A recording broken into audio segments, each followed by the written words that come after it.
அடுத்தபடியாக நிகழ்ச்சியை விருதுகள் அவர்கள் தொடங்குவார். வேடிக்கை செய்வாய், ரொம்ப நேரமா வேடிக்கை செய்வாய், விளையாடி சற்றே விலகி நிற்பாய். தமிழே நீ வேடிக்கை செய்வாய், விளையாடி சற்றே விலகி நிற்பாய். இது வாடிக்கை என்றே மனத்தில் உழன்று வருந்துகையில் நாடி கைப்பற்றி நகைப்பாய். உனதருள் நாடகத்தில் தேடி பிடித்த திரையோ நான், உனதருள் நாடகத்தில் தேடி பிடித்த திரையோ நான். தமிழே என் தாயுறவே வாவென்று சொன்னால் வர வேண்டும். தமிழே என் தாயுறவே வாவென்று சொன்னால் வர வேண்டும். வந்து வள கவிதை தாவென்று சொன்னால் தர வேண்டும். நீ வந்து நான் நடிக்க நான் ஒன்று வைத்துள்ளேன், நீ வந்து நான் நடிக்க நான் ஒன்று வைத்துள்ளேன். நன்று நீ வாராது நலிவு செய்தால் ஓவென்றெழுவேன். உனக்கு இது தேவையா உத்தமையே? தாய் தமிழுக்கு எப்போதும் போல தனியன்பின் முதல் வணக்கம். தொடர்ச்சியா பேசிட்டே இருக்கிறது அப்படிங்கிறதுல ஒரு சிக்கல் ஒண்ணு இருக்கு. நம்ம வந்து அவையை பொறுத்தும் ஆட்களை பொறுத்தும் வணக்கம் வைக்கிற முறையை மாற்ற ஆரம்பிச்சிடுவோம். இப்போ இப்படி இருக்கிற மாணவர்கள் சபையை என்ன சொல்லி தொடங்கலாம் அப்படின்னா, முகுந்தன் இல்லையா பேர், நுழையும் போதும் அழகா நுழையும் போதே என்ன வந்து அப்படி ஒரு மகிழ்ச்சி.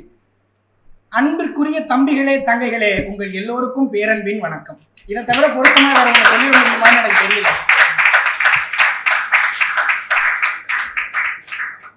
எல்லாவற்றுக்கும் மேலாக எப்போதும் என் பேரன்புக்குரிய கடைசி பெஞ்சி நண்பர்களே, உங்களுக்கும் தனி வணக்கம். தலைப்புன்னு ஒண்ணு தந்திருக்காங்க. அந்த தலைப்பை ஒட்டி அடுத்த கொஞ்சம் நிமிடங்கள் நாம சிந்திக்க போறோம், அவ்வளவுதான். நான் ஏதொன்னும் உங்களுக்கு அறிவுரை சொல்ல போறது கிடையாது. உங்ககிட்ட இருந்து கத்துக்கிறதுக்கு நிறைய இருக்கு. நான் வந்த நொடியில இருந்து இது கவனிச்சுட்டே இருக்கேன். எனக்கு ரொம்ப பிடிச்சிருக்கு. ஈவன் நான் நேரம் போக போக சொல்றேன் பாருங்களேன். ஒன்னே ஒண்ணுதான் கேள்வி நமக்கு, எது நட்பு? இதுதான் தலைப்புன்னு எல்லாருக்கும் தெரியும்ல, எது நட்பு? அவையின் ஆத்திச்சூடியை தொட்டு எது நட்புன்னு தலைப்பு கொடுத்திருக்காங்க. நான் இப்படி யோசிக்கிறேன், ஆத்தி சூடி ஆத்தி சூடி இளம்பிறை அணிந்து மோனத்திருக்கும் முழுவன் மேனியன் சிவன். கருநிறங்கொண்டு கடல் மிசை கிடப்போன் பெருமாள். முகமது நபிக்கு மறையருள் புரிந்தோன் அல்லாஹ், இயேசுவின் தந்தை, அதாவது பிதாவாகிய கர்த்தர். பாருங்களேன், ஆத்தி சூடி இளம்பரை அணிந்து மோனத்திருக்கும் முழுவன் மேனியன், கருநிறங்கொண்டு கடல் மிசை கிடப்போன், இயேசுவின் தந்தை, முகமது நபிக்கு மறையருள் புரிந்தோன் என உருவகத்தாலே உணர்ந்து உணராது பல வகையாக பரவிடும் பரம்பொருள் ஒன்றே. அது ஒளியுறும் அறிவு. மதமும் இல்லை, சாதியும் இல்லை, எந்த பிரிவினையும் இல்லை.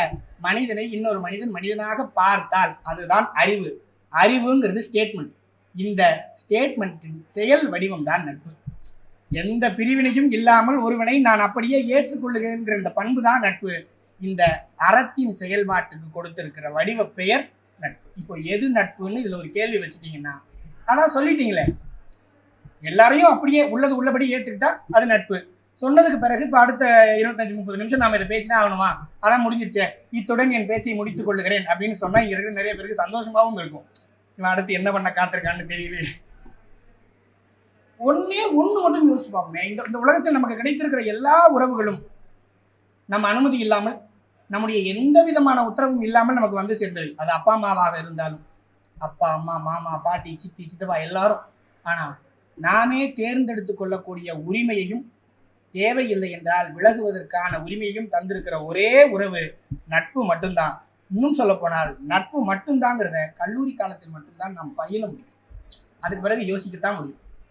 கல்லூரி காலத்தில் கல்வி பயில்வதை காட்டிலும் நீங்கள் நண்பர்களாக நட்போடு வாழ பயில வேண்டும். அதுக்கு தான் சேர்ந்து படிக்கணும். வெறுமனே கல்வி சான்றிதழ் தான் வேணும்னா நீங்க கரஸ்ல படிக்கலாம். தோராயமா ஒரு வகுப்புல எத்தனை பேர் இருப்பீங்க? சும்மா பேசலாம், பேசுறவங்க மட்டும்தான் பேசணுமா என்ன? சேர்ந்து பேசுவோம். தோராயமா ஒரு வகுப்புல எவ்வளவு பேர் இருப்பீங்க உங்க கிளாஸ்ல? 50. இப்போ இந்த 50 இருக்குல்ல, 50 பேரோடு நீங்கள் இந்த 3 ஆண்டுகளை 4 ஆண்டுகளை கடத்துவதாக அர்த்தம் அல்ல. கல்லூரி முடித்து வெளியே போன பிறகும் இந்த 50 மூளைகளும் 50 இதயங்களும் இந்த 50 மனிதர்களும் எப்படி உங்களிடத்தில் நடந்து கொண்டார்களோ இதே போலத்தான் இந்த சமூகம் உங்களிடம் நடந்து கொள்ள போகிறது. ஒருத்தவங்க மேல பயங்கர அன்பா இருப்பான், ஒருத்தவங்களை பார்த்தாலே வெறுப்பா இருப்பான், ஒருத்தன் உங்களுக்கு கூட நல்லாவே பேசிட்டு இருப்பான், ஆனா உங்களுக்கு பின்னாடி வேற ஒரு வேலை பார்ப்பான்.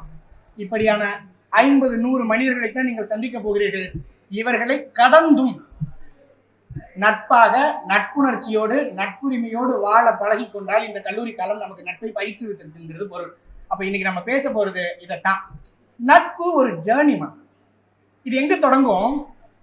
நட்புணர்ச்சியில தொடங்கி நட்பா மாறி நட்புரிமையில போய் நிறைவடையும். நட்புக்கு முடிவே கிடையாது, அது முடிவடையாத ஒரு பொருள், ஆனா நிறைவடையும். எப்படின்னு பார்த்தோம்னா, இந்த நட்புணர்ச்சின்னு ஒண்ணு சொன்னல, இதுதான் தொடக்கம். இன்னைக்கு நண்பர்களா இருக்கிற ஆட்கள், நீங்க முதல் நாள் இந்த கல்லூரிக்குள்ள வரும்போது சேர்க்கைக்காக வந்தீங்கல்ல, அந்த நாளை யோசிச்சு பாருங்களேன். அப்பா அம்மாவோட வந்து பேக்கன்னு ஒரு பையன் நின்றுட்டு இருந்திருப்பான். உங்களை பார்க்கும்போது அவனுக்கும் அப்படிதான் தோணி இருக்கும். அப்பா அம்மா இல்லாம அடுத்த நாள் காலேஜுக்கு வரும்போது எவன் பக்கத்துல உட்காரலாங்கிறது தான் முதல் கேள்வி. ஏதோ ஒருத்தன் கிடைச்சவன் பக்கத்துல இல்ல பிடிச்சவன் பக்கத்துல, எங்க சீட்டு காலியா இருந்ததோ அங்க உட்காந்துருப்போம். உட்கார்ந்ததுக்கு பிறகு நாம பேச ஆரம்பிச்சிருப்போம். ஸ்கூல் எங்க படிச்சீங்க, வீடு எந்த ஏரியா, எங்கடா படிச்ச, நான் அங்கதான் படிச்சேன், அந்த ஏரியா வரேன், 2வது தெருவா, நான் 3வது தெருவா, இப்படிதான் பேச ஆரம்பிச்சிருப்போம். பேசும்போது இப்ப ட்ரெண்ட்ல சொல்றதா வைப் செக்கிங்னு பேர் இதுக்கு. நம்ம வைப்ல இருக்கானா இல்லையா, வைப் செட் ஆனா அது நெக்ஸ்ட் லெவலுக்கு பாஸ் ஆகும், இல்லைன்னா நாம டெஸ்க் மாத்திடுவோம், அவ்வளவுதானே. இந்த வைப் தான் நட்புணர்ச்சி. எல்லாருக்கிட்டையும் நம்மளால நட்பா இருக்க முடியும், ஒத்துக்க முடியுதா? அது எப்படி முடியும்? நான் தான் சொல்றேன்னா முடியாதுன்னு தானே நீங்க சொல்லணும். எல்லாருக்கிட்டையும் நட்பா இருக்க முடியும்னா ஏன் சண்டை எங்கேயாவது வருது? எல்லாருக்கிட்டையும் நட்பா இருக்க முடியாது, ஆனா எல்லாருக்கிட்டையும் நட்புணர்ச்சியோடு இருக்க முடியும். இங்கதான் நட்புணர்ச்சியை நாம புரிஞ்சுக்கணும். நீ எனக்கு நண்பனாகவே இருக்க வேண்டிய அவசியம் இல்லை, ஆனா இந்த சூழலில் இந்த நேரத்தில் உன்னோட விரோதம் கொள்ள வேண்டிய, உன்னோட பகைமை பாராட்ட வேண்டிய அவசியம் எனக்கு இல்லை, அமைதியா இருந்துடும். இதுதான் நட்புணர்ச்சி. ட்ரெயின்ல போறோம், ரொம்ப நல்ல உதாரணம். ட்ரெயின்ல போறோம், எதிரில் ஒருத்தர் உட்கார்ந்துருக்காரு. ஒரு 5 நிமிஷம் பேசாம இருப்போமா? ஒரு 10 நிமிஷம், ஒரு 15 நிமிஷம் தாண்டும் போது ஒண்ணு அடுத்த ஸ்டேஷன் வரும்போது அவர் ஒரு சுண்டலோ சமோசாவோ வாங்குவார், அல்லது நம்ம வீட்டில் இருக்க யாரையாவது நோண்டியாவது ஏதாவது வாங்கிடுவோம். வாங்கி சாப்பிட ஆரம்பிக்கும் போது நமக்கு ஒரு பழக்கம் சொல்லித்தரப்பட்டது, சாப்பிட்றீங்களான்னு ஒரு வார்த்தை கேட்டுட்டு சாப்பிடணும். பெரும்பாலான ரயில் சிநேகிதம் தொடங்குனது வந்து சாப்பிட்றீங்களாங்கிற வார்த்தையில தான். இந்த தமிழனுக்கு மட்டும் ஒரு பழக்கம் இருக்கு. இவன் வட இந்தியாவின் பக்கம் போகும்போது நான் எப்போ அலுவலகத்தில் நண்பர்களை பார்த்தாலும் சாப்பிட்டியா, காலையில பார்த்தாலும் சாப்பிட்டியான்னு கேட்பேன், மதியம் கேட்டாலும் சாப்பிட்டியான்னு கேட்பேன். ரொம்ப ஆச்சரியமா கேட்பான். மீன் இல்லை, சவுத் இந்தியா பக்கம் இருந்து வர்ற எல்லாருக்கும் இந்த பழக்கம் இருக்கு. எப்போ பார்த்தாலும் என்னடா சாப்பிட்டியானே கேட்குறீங்க, உங்களுக்கு வேலையே கிடையாதா, அந்த டோன்ல இருக்கு கேள்வி. வட இந்தியர்களிடம் அந்த வழக்கம் இல்லை. பொதுவாக சாப்பாட்டை கொண்டாடுகிற வழக்கம் இல்லை, சாப்பிடுவதற்காக பிரயத்தனப்படுற வழக்கம் இல்லை. இப்போ யோசிச்சு பாருங்க, தின்னு கெட்ட ஊர் அப்படின்னு ஒரு பேர் வைக்கலாம் அப்படின்னா சவுத் இந்தியா அதுக்கு தோதான எவ்வளவு தூரத்துக்குன்னா, எல்லா மாநிலங்களுக்கும் டெல்லியில ஒரு பவன் இருக்கும், அந்தந்த மாநிலத்துடைய பிரதிநிதிகளுக்காக வச்சிருப்பாங்க. அந்தந்த மாநிலத்தோட சாப்பாடு அங்கே கிடைக்கும். அந்த சாப்பாடு சாப்பிடணும் அப்படின்னு நம்ம விரும்பிட்டோம்னா, நான் என்ன யோசிச்சேன், ஒரு வாரமும் நமக்கு லீவு கிடைக்கிறப்பெல்லாம் ஒரு ஸ்டேட்டோடைய பவன்ல சாப்பிட்றோம் அப்படின்னு முடிவு பண்ணிட்டேன். இந்த சாப்பிட போன இடத்துல எல்லாம் நான் கவனிச்சேன், தமிழர்களைப் போல மலையாளிகளைப் போல உணவை கொண்டாடி விரும்பி வகை வகையா கலர்ஃபுல்லா சாப்பிட்ற வழக்கமே இல்லை. ஒரே ஒரு முறை என் வட இந்திய நண்பனை தமிழ்நாட்டு பவனுக்கு கூட்டி எடுக்கிறேன், ஒரே ஒரு சைவ சாப்பாடு சாப்பிடுறோம். சொல்றான் 11 டிஷ் தராங்க. 11 டிஷ்ஷா? இல்லையே, ஒரே ஒரு மீல் தானே. ஒரு மீல்ஸ், ஒரு சாம்பார், ஒரு கூட்டு, ஒரு பொரியல், ஒரு ஊறுகாய், ஒரு அப்பளம், ஒரு வடை, ஒரு பாயாசம், இது அத்தனையும் தனித்தனி கலவையான வெவ்வேறு உணவுகளாக பார்த்தே பழக்கப்பட்டவர்களாக அவர்கள் இருக்கிறார்கள். நாம் இது மொத்தமாக கலந்து கட்டி அடிச்சு ஒரு வாழ்க்கை வாழ்ந்துட்டு இருக்கோம். இந்த எண்ணம் தான் பார்க்கும்போது சாப்பிட்டியா அப்படின்னு கேட்க வைக்குது. இந்த சாப்பிட்டியான்னு கேட்கறதுல ஒரு நட்புணர்ச்சி இருக்கு. அவன் எனக்கு நண்பனா இருக்க வேண்டியதில்லை, என் ஆபத்து காலங்களை வந்து உதவ வேண்டியதில்லை, அவனுக்கு ஏதாவது சிக்கல்னா அவன் நிற்பனா எனக்கு தெரியாது. ஆனா பார்க்கும்போது முகமலர்ச்சியோட ஒரு கேள்வி கேட்கறாங்க, சாப்பிட்டியா, எல்லாம் ஓகேவா, அவ்வளவுதான். இதுதான் நட்புணர்ச்சி. இந்த நட்புணர்ச்சியோட நம்மளால எல்லாரோடையும் இருக்க முடியுமா, முடியாதா?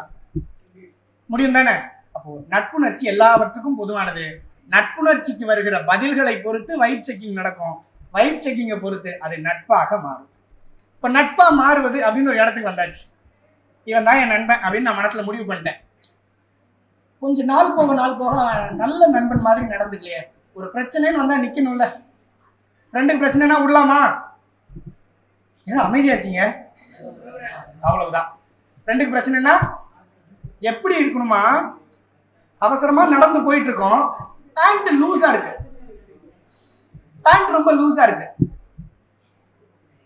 லோ ஹிப் பேண்ட், சன்னு இறங்கிடுது வேகமா நடந்து போகும்போது. இப்போ வேற எதையும் யோசிக்க வேண்டாம், உங்க கை இருக்குல்ல, முதல் வேலையா என்ன செய்யும்? பேண்ட பிடிக்கும் இல்லையா? அந்த பேண்ட பிடிக்கிற கை மாதிரி இருக்கணுமா ஃப்ரெண்டு? உடுக்கை இழந்தவன் கை போல அங்கே இடுக்கண் களைவதாம் நட்புன்னு வள்ளுவரத்தில் சொல்லுகிறார். இப்படிதான் நட்பை நம்ம டிஃபைன் பண்ணணுமா அப்படின்னா, நட்பை நாம விரும்பியபடி எப்படி வேணா டிஃபைன் பண்ணிக்கலாம். இந்த டீ நட்பு, கூடா நட்பு, பேனா நட்பு, நிறைய வெரைட்டிஸ் இருக்குது இதுல.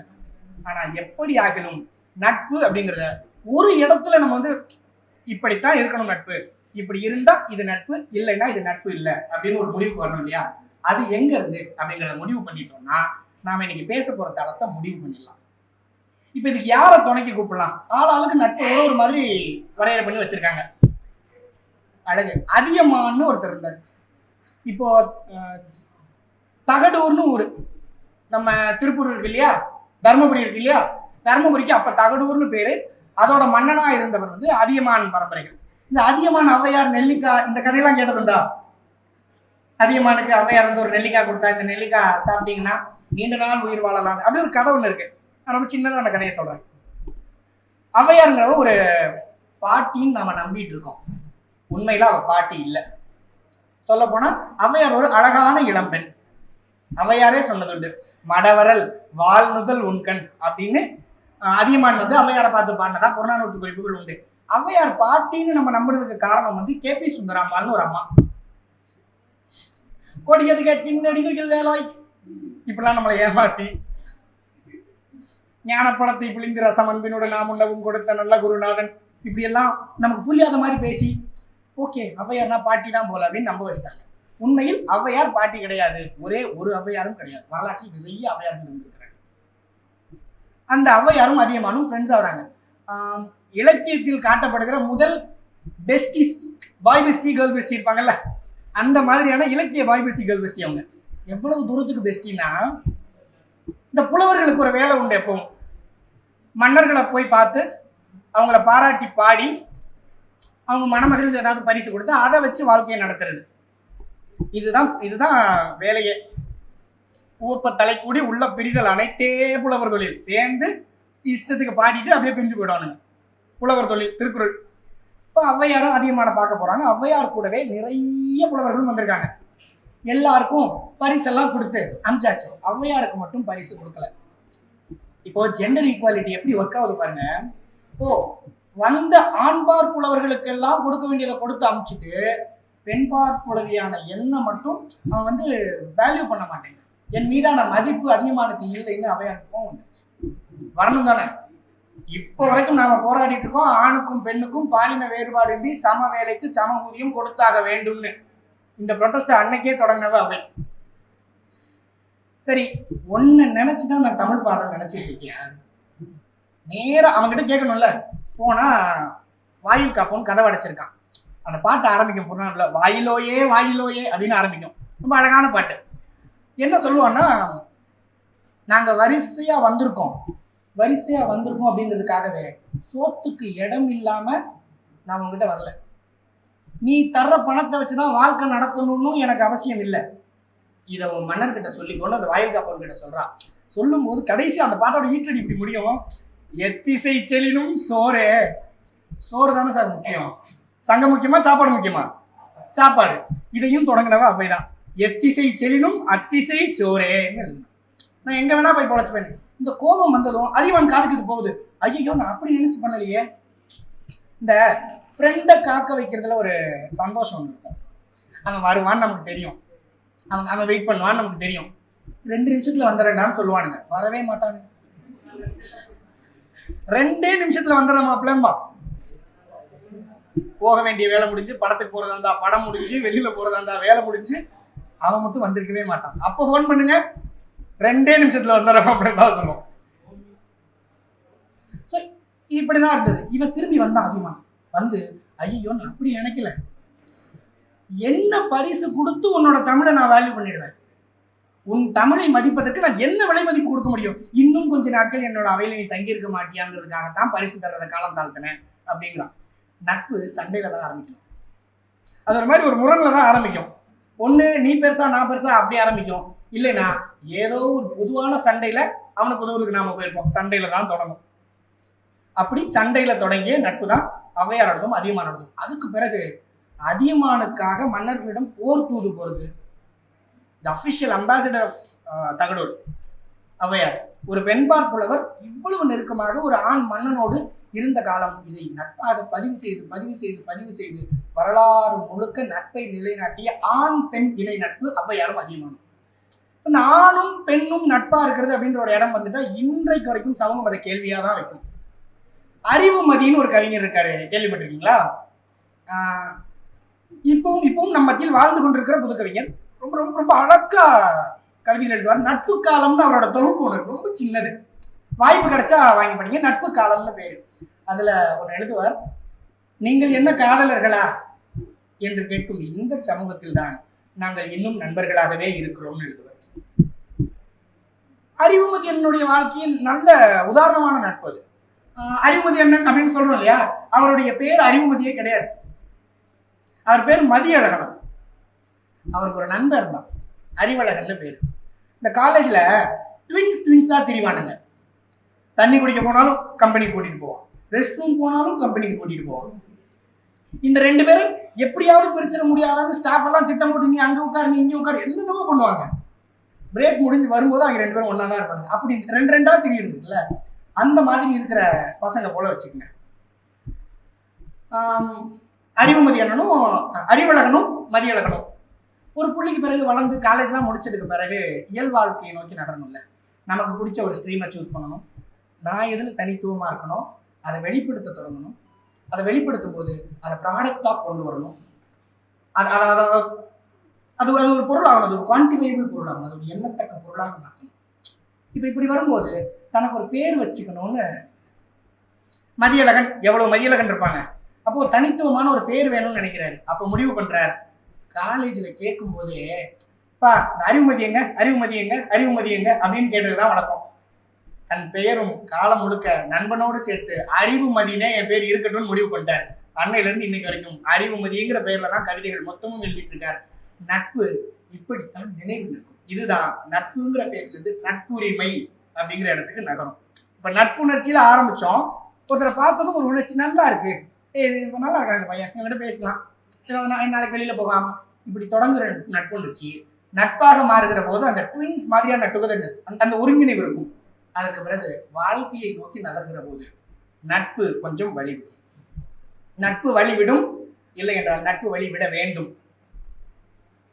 அந்த நட்பு நட்புரிமையா மட்டும் தொடரும். எங்க நட்புரிமையா தொடரும் தெரியுமா?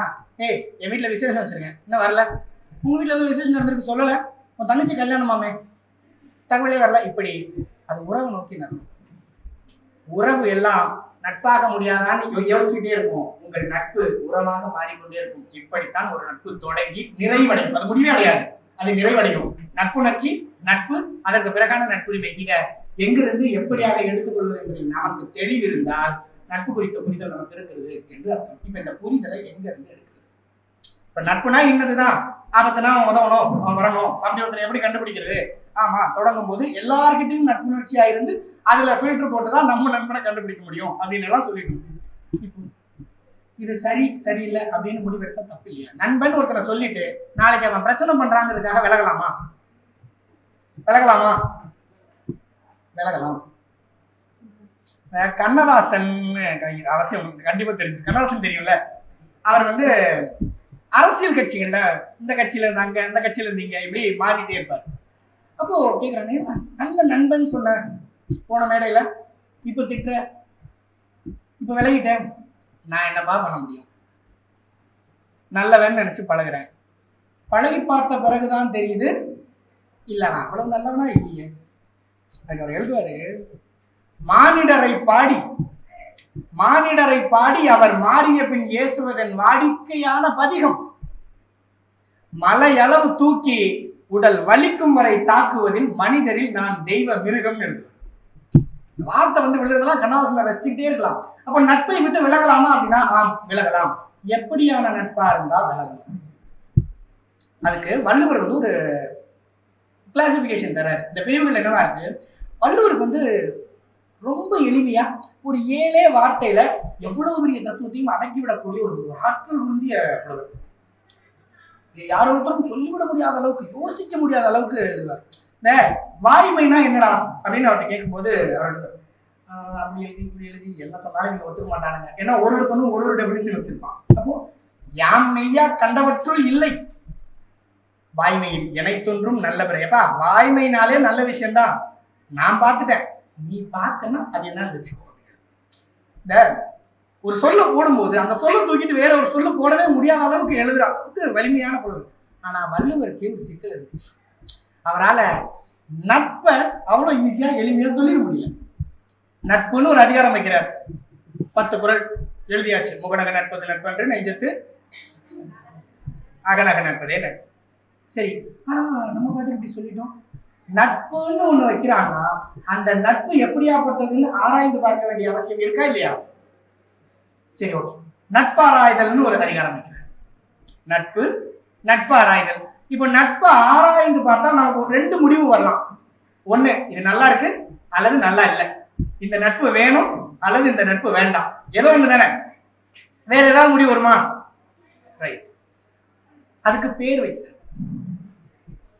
நட்பை நட்பாராய்தல் செஞ்சதுக்கு பிறகு இன்னொரு அதிகாரம் தீ நட்பு, இன்னொரு அதிகாரம் எழுதுறார் கூடா நட்பு. ஓ, இவ்வளவு எழுதியும் வள்ளுவருக்கு இருப்பு கொள்ள நம்ம எங்கேயோ விட்டுட்டோமே, எதையோ விடுறோமே. அப்பதான் எழுதுறாரு, இந்த நட்புரிமைன்னு ஒண்ணு சொன்னேன் இல்லையா, நட்பு நிறைவடைகிற இடம். நட்பு நட்பாவே இருக்கும், எப்பவும் என் கூடவே இருக்கணும் அப்படின்னு கேட்கும். ஒரு புள்ளிக்கு பிறகு நட்பு அது வேலையை பார்க்கும், நான் என் வேலையை பார்ப்பேன். இந்த 2 பேருக்குமான அந்த டுகெதர்னஸ், அந்த ஒருங்கிணைவு இருக்குல்ல, அது இனி வழக்கமான நட்பு தாண்டி உரிமையா மட்டும் இருக்கும். அதுக்கு அவர் பேர் வச்சார் பழைமைன்னு வச்சார். இந்த பழசு பெருசு இதெல்லாம் அவுடேட்டடான வார்த்தைகள் மாதிரி தோணும்ல. பழைமை என்கிற வார்த்தைக்குள் அவர் அடக்கிய 10 நட்புரிமை உள்ள நட்பை பற்றி ஒரு இடம் இதில் நோட் பண்ணணும் அப்படின்னு. இந்த பழமைன்னு ஒரு பேர் வச்சிட்டீங்களா சார், மற்றதுக்கெல்லாம் நட்பு நட்பு நட்பு நட்புன்னு வச்சிங்க. நட்பு, நட்பாராய்தல், தீ நட்பு, கூடா நட்புன்னு வச்சிங்க. இந்த நட்பு ஏன் நல்ல நட்புன்னு வைக்கவே இல்லை? அப்படிதானே வச்சுருக்கணும். ஒரு நட்பை பத்தி எழுதியாச்சு, அதை எப்படி அனலைஸ் பண்ணணும்னு எழுதியாச்சு, அதுல தீ நட்பு எது கூடா நட்பு எதுலாம் பிரிச்சு எழுதியாச்சு. நல்ல நட்பு எதுன்னு எழுதல. நட்புல ஏரியா நல்ல நட்பு, நட்புனாலே நல்லது தானே. பழைமையை அவர் இப்படி டிஃபைன் பண்றாரு. பழைமை எனப்படுவது யாதெனின் யாதும் கிழமையை கீழ்ந்திடா நட்பு. இந்த கிழமைன்னு வச்சுங்களேன், நம்ம முன்னாடி பண்ண தப்பு.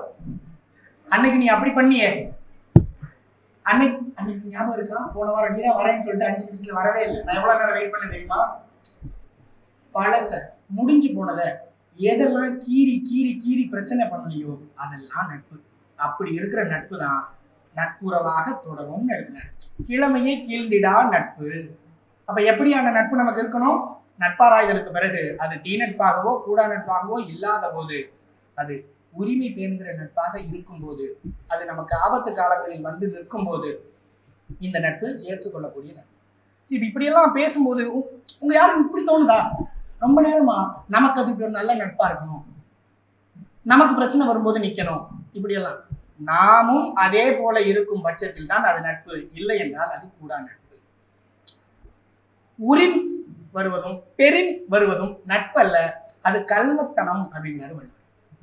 என்னன்னா, எனக்கு இப்ப இது தேவை, பேசிக்கலாமா அப்படின்னு கொஞ்சம் நேரம் பேசணும், அல்லது இப்ப இது வருது அதனால என்னோட கொஞ்ச நேரம் பேசிக்கலாம் அப்படிங்கிறதும் சரியா தப்பா?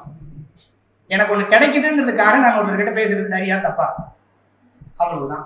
ஏற்கனவே வள்ளுவர் சொன்ன எல்லா தெளிவுகளோடும் தான் நீங்கள் இருக்கிறீர்கள். நான் தான் ரொம்ப நேரமா ஆவியை போட்டு வீணாக்கிட்டு இருக்கேன்.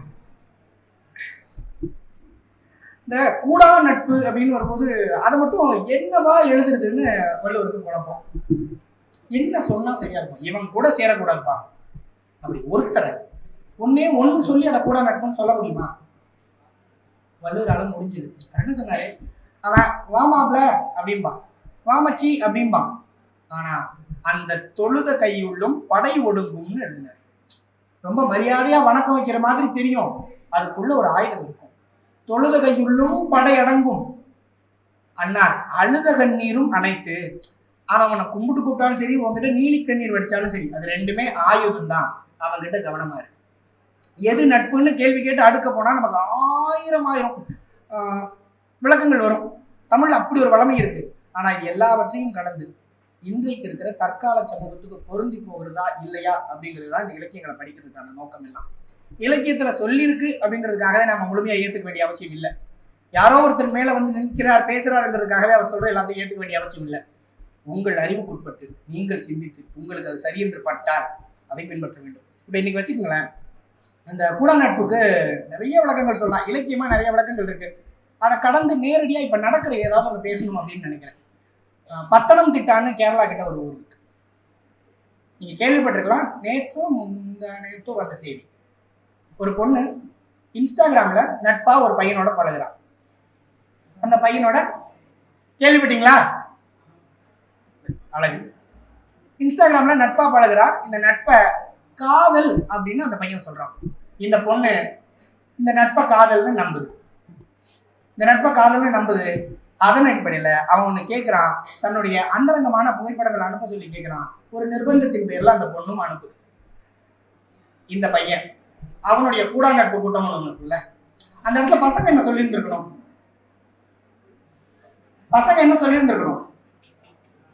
அந்த பணத்தை அவன் பகிர போறான், என்ன சொல்லியிருந்திருக்கணும்?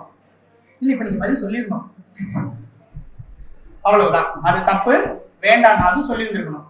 அப்படி யாரும் சொல்லல. 18 பேரோடு சேர்ந்து அந்த பெண்ணை மிரட்டி கூட்டு பாலியல் வன்கொடுமை செஞ்சு அந்த பெண் உடல்நலம் மொத்தமா மோசமாகி படுக்கையாயிட்டா மருத்துவமனை. அப்போ நட்புக்கும் காதலுக்குமான இந்த இடைவெளியை புரிந்து கொள்வதில் இந்த தலைமுறைக்கு ஏதோ ஒரு இடத்தில் சர்க்கிள் இருக்கிறது அப்படின்னு சந்தேகம் வந்தா அந்த சந்தேகத்தை உறுதி செய்வது போல தொடர்ச்சியாக சம்பவங்கள். நான் சொல்றது ஒண்ணு, தினந்தோறும் நிறைய சம்பவங்கள் நடக்குது. நான் ஏன் கேரளாவுக்கு உள்ள போய் சொன்னேன், துரைப்பாக்கத்தில் நம்ம ஜேஎன்ஐ போலீஸ் ஸ்டேஷன் லிமிட்டுக்குள்ள, நம்ம கிரேட்டர் சென்னை போலீஸ் லிமிட்டுக்குள்ள ஏராளமான சம்பவங்கள் இந்த மாதிரி நடந்துகிட்டே இருக்கு தொடர்ச்சியா. எவ்வளவு குழந்தைகள், எவ்வளவு போக்சோ வழக்குகள் தொடர்ச்சியா நடந்துட்டே இருக்கு. காரணம், நட்புக்கும் காதலுக்கும் இடையிலான இடைவெளியை நாம் புரிந்து கொள்ளவில்லை மிகச்சரியாக. சரி, அதை எப்படிதான் புரிஞ்சுக்க முடியும்? அப்போ இன்னது செஞ்சா சரி, இன்னது செஞ்சா சரி இல்லை அப்படின்னு ஏதாவது ஒரு விளக்கம் அதுக்கு சொல்ல முடியுமா அப்படின்னா, நேரடியாக உங்கள் அம்மாவிடம் போய் உங்களால் ஒன்றை சொல்ல முடியும் என்றால் அது தப்பில்லைமா? யோசிச்சு பாருங்க. இதை செஞ்சுட்டு நான் போய் எங்க அம்மாட்ட சொல்ல முடியுமா?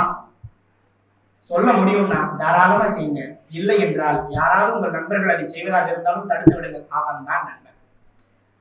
இந்த ஆபத்துல நிக்கிறவன் நண்பன், என் கூட நிக்கிறவன் நண்பன், எனக்காக சிந்திக்கிறவன் நண்பன், அவனுக்காக சிந்திக்கும் போது இந்த 1000 விளக்கங்கள் நம்ம சொல்லிக்கலாம். இலக்கியமா லட்சக்கணக்கான உதாரணங்களை கொட்டி முழக்க முடியும். ஆனால் இன்றைக்கு இந்த சமூகத்துக்கு என்ன தேவை என்றால், ஆணும் பெண்ணுமாக இணைந்து நட்பாக பழகுகிற உரிமையையும் சுதந்திரத்தையும் இந்த சமூகம் நமக்கு தந்துருச்சு. யோசிச்சு பாருங்க, கொஞ்ச நாளைக்கு முன்னாடி, ஒரு 100 வருஷம் முன்னாடி, ஒரு 500 வருஷம் முன்னாடி பெண்களுக்கு இப்படியான சுதந்திரம் இல்லை. சத்தியமாக சொல்றேன், சுதந்திரம் ஆண்களால் கொடுக்கப்பட்டது அல்ல. பெண்களுடைய சுதந்திரம் ஒருபோதும் ஆண்கள் கையில இல்லை. ஆனால் ஆண் வழி சமூகமாக மாறியதுக்கு பிறகு நாம ஒண்ணு சொல்லி வச்சோம், பெண் எவ்வளவு பெரிய பொறுப்பானது தெரியுமா, பெண் தியாக சொல்ல தெரியுமா, இப்படி எல்லாம் சொல்லி ரொம்ப வருஷமா உங்களை அடுப்புக்குள்ளேயே வச்சோம். இப்போது பெண் கல்வி கற்க, வேலை வாய்ப்புகளில் வெளியில வந்தாச்சு. வெளியில வரும்போது நண்பர்களாக அறிமுகமாகிறார்கள். வெறும் நுகர்வு பண்டமாக மட்டுமே இருந்த பெண்கள் இன்றைக்கு ஆண்களை போல நாங்களும் உணர்ச்சி பிண்டங்கள் தான் அப்படின்னு வெளியில வந்தாச்சு. இந்த இடத்துல இன்னும் கூடுதலாக ஆண்கள் இருக்க வேண்டியது, அவர்கள் இன்னும் வலிமையோடு ஏராளமான பாய்ச்சல்களை அடைவதற்கு தடையாக இருந்து. உனக்கு ஒரு தோழி இருக்கான்னா இந்த தோழியின் வெற்றி உன் வெற்றியாக பார்க்கப்படுகிற போது நீ ஜெயிக்கிற. அங்கதான் நீ நிஜமாவே நண்பன். ஒரு தோழன் இருக்கிறான், அவனோட வெற்றி உன் வெற்றியாக பார்க்கப்படுகிற போது நீ ஜெயிக்கிற. இல்லாத பட்சத்தில் எப்படியான நட்பும் தோற்ற நட்பாகவே கருதப்படட்டும். இதை யாரொருத்தரும் சொல்லல, நேரடியா இன்னைக்கு பாமன் பிரசாந்த் சொல்றான், உங்கள் நண்பனுடைய வெற்றி உங்கள் வெற்றியாக கருதப்படவில்லை என்றால் நீங்கள் நிஜமாகவே அவர்கள் மீது வைத்திருக்கிறது அன்பான நட்பு கிடையாது. இது உங்களுக்கு நீங்களே தாராளமா யோசிச்சுக்கோங்க. எந்த இடத்திலும் என் நண்பனுடைய வெற்றியை என் வெற்றியாக நான் கருதி கொள்ளவில்லை என்றால் நான் கொண்டிருப்பது நட்பு கிடையாது. அவன் அதை பண்றானே, என்னால இதை பண்ண முடியலையே, தாராளமா அவன் அதை செய்யணும். ஒருவருக்கும் தனித்தனியான வினாத்தாள்கள் தரப்பட்டுள்ளன. உங்கள் விடைகளை நீங்கள் எழுதி கொண்டிருங்கள். அருகில் இருப்பவன் எழுதுவதை நினைத்து நீங்கள் அகவேதனைப்பட்டால் உங்கள் நட்புணர்ச்சியில் தொடங்கியது அல்ல, பகையுணர்ச்சியிலோ குற்ற உணர்ச்சியிலோ முடிய வேண்டியது. திரும்ப திரும்ப நான் இதெல்லாம் அடுத்து சொல்லணும் அப்படின்னு நினைச்சிருக்கேன். நட்பு நமக்கு ரொம்ப சாதாரணமாக கிடைத்த அசாதாரணமான ஒண்ணு. நாம நினைச்சவரை நினைச்ச நேரம் நண்பர்களாக்கிக்க முடியும், நமக்கு தோணுச்சுன்னா வேண்டான்னு விட்டுற முடியும். இப்படி ஒரு உரிமையை உங்களுக்கு தந்திருப்பது உங்கள் சமூகமோ சூழலோ மட்டுமல்ல, அது இந்திய அரசியல் அமைப்பு உங்களுக்கு வழங்கி இருக்கிறது. இப்படி யோசிச்சு பாருங்களேன். தொடங்கும் போது நம்ம ஆரம்பிச்சோமா, ஆத்தி சூடி இளம்பரை அணிந்து மோனத்திற்கும் உழவன் மேனியன், அது சைவம் வைணவம் மகமதியம் கிறித்தவம் ஜைனம் எதுவாகவும் இருக்கட்டும், எந்த பிரிவினைகளும் இல்லாமல் எதன் அடிப்படையிலும் பாகுபாடு இல்லாமல் ஒருவரை அப்படியே ஏற்றுக்கொண்டு சகோதரனாக சகோதரியாக வாழ முடியும் என்றால் அதுதான் நட்பு, அதுதான் அறம். அந்த அறத்துடைய செயல் வடிவம் தான் நட்புன்னு சொல்லுவோம்ல. இந்திய அரசியலமைப்பின் ஷரத்து 15 நமக்கு அதை தான் சொல்லுது. எதன் அடிப்படையிலும் இனம் சாதி மொழி இன்னவரை எதன் அடிப்படையிலும் ஒரு மனிதன் இன்னொரு மனிதன் மீது வேறுபாடு காட்டக்கூடாது. அப்படியானால் நட்பு என்பது நம் அரசியலமைப்பு கடமை.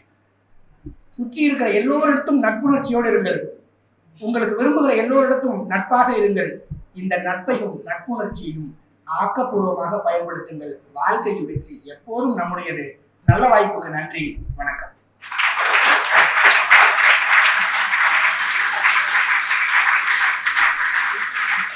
எது நட்பு என்ற தலைப்பில் பேச துவங்கி பாலியல் சமத்துவத்தையும் எங்கள் மாணவர்களுக்கு புரிய வைத்து மேலும் பல சான்றுகளை தமிழ் இலக்கியங்களில் இருந்து எங்களுக்கு வழங்கி எங்கள் மாணவர்களை நல்வழிப்படுத்த இங்கு வந்த நம்முடைய சிறப்பு விருந்தினர் மு. பிரசாந்த் அண்ணன் அவர்களுக்கு மிக்க நன்றி.